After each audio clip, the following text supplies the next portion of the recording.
But before we can know our real self, we have to let go of the false self. We have to come to know the false self. That's the hard part of the journey, because that's where the complexity lies. The real self is actually very simple. You don't need to know anything. In fact, you have to forget everything you know to realize the real self. You even have to forget your spiritual knowledge. That's why I recommend people don't read a lot of spiritual books if you're on a spiritual path. It will just confuse you. And you'll be filling your mind with information that turns out to mostly be wrong. So if you read books, it's good to read them in a class situation where whatever misconceptions grow out of your interpretation of what you read or what the author put into it can be straightened out. But the less you read, the better, because you don't want to clutter the mind, you want to empty the mind.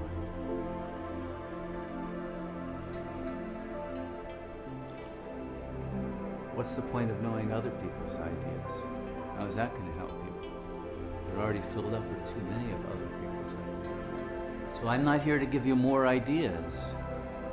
I'm here to help you gain the courage to let go of the ideas you have and discover who you are when there are no ideas cluttering your mind. Before you ever had ideas, in the silence of your original self.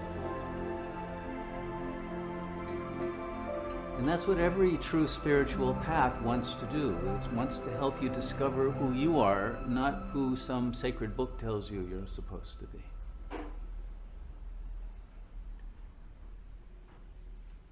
And there's really only one concept.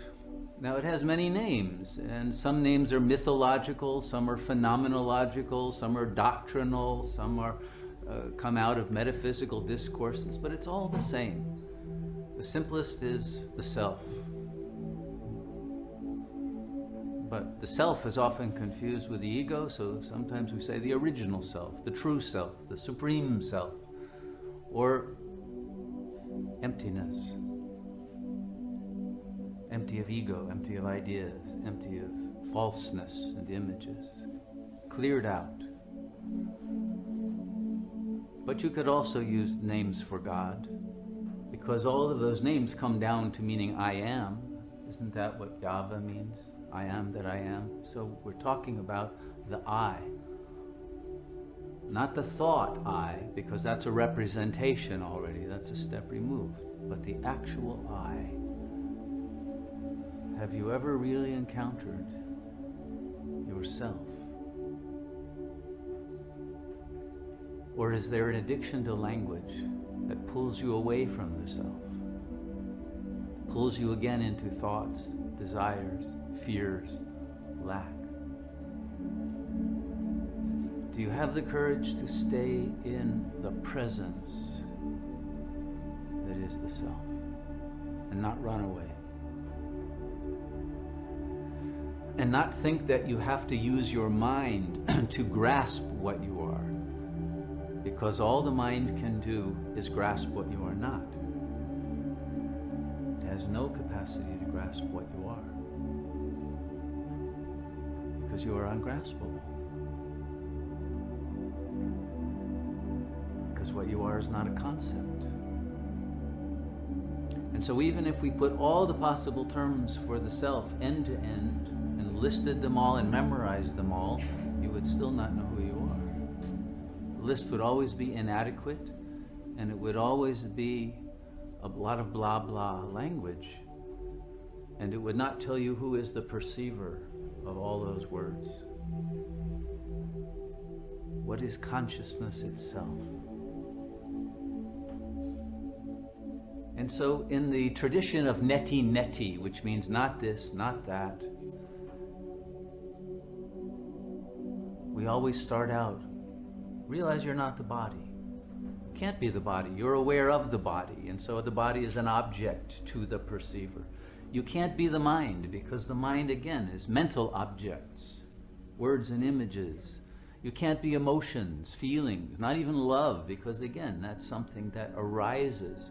You are deeper than any of that. Deeper, because you are the perceiver of it. What is the perceiver?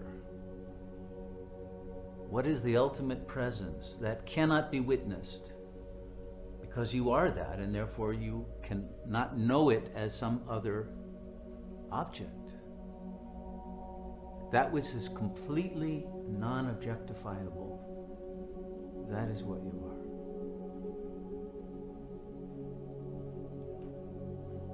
But to know the non-objectifiable self, you must be in absolute stillness, not thinking. And it's in that stillness that all the attributes that are so famous about the self emerge, like love, light, joy, bliss, power, Shakti, wisdom. All of that comes when the mind is stilled, made into absolute silence, so that there is a space for all of that to be downloaded, for all of those higher energies to emerge. But if your mind is cluttered with thoughts, or it's moving quickly from one thought to another and one image to another, then you haven't created a vessel that can contain the energy of the real self. So in meditation, we are practicing creating a space, a sacred space, by silencing the mind and reaching pure awareness. That is emptiness. In Buddhism, that is that ultimate term that is used in many traditions in Buddhism, shunyata, emptiness. But the emptiness is not empty of the self, it's filled with the self. It's empty of ego, it's empty of falseness, it's empty of mental activity, it's empty of egoic emotions, fear and desire. But it's full, it's absolutely full with the bliss of the self. And this is the great paradox.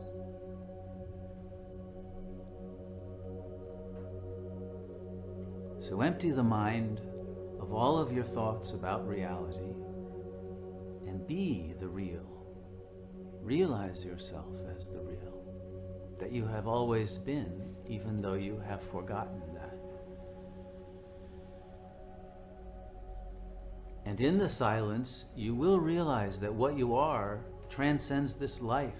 The life of the body has nothing to do with the body, transcends this dimension, transcends all limitations. And that there is in fact one self, one consciousness that underlies all of this.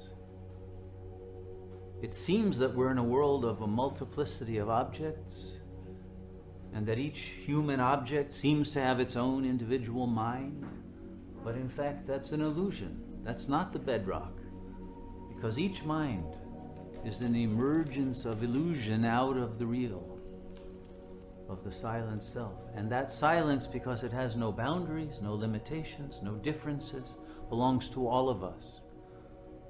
There isn't one silence here and another silence there. No, that's that same stillness turns out to be a single consciousness that contains all of reality, that emerges everywhere in reality.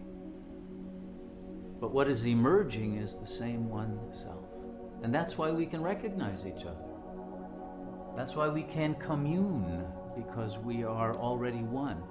Even if we speak different languages, we can recognize the self in oneself and each other. That's why there is love between human beings. But the more egoic buffer there is, the less love. And now the egos and their defense mechanisms are so thick that very little love can penetrate through them and reach someone else, or someone else's love reach you. But the love is always oneness. It's not difference. It doesn't ever come from an other. And the idea that we need love from an other just means that we are not in our own real self, because the self is the one love that creates and sustains this entire universe. Once you know that you are that love and the source of that love, all neediness drops away. All fear of rejection drops away. All need for approval and affirmation from others drops away, and all the egoed games that create all the suffering drops away. All the addictions to things that fill up your lack of love, whether it's food, candy, eye candy, ear candy, whatever it is you want to fill yourself up with, you don't need anymore. You're filled with the presence of God, and that's the state of grace.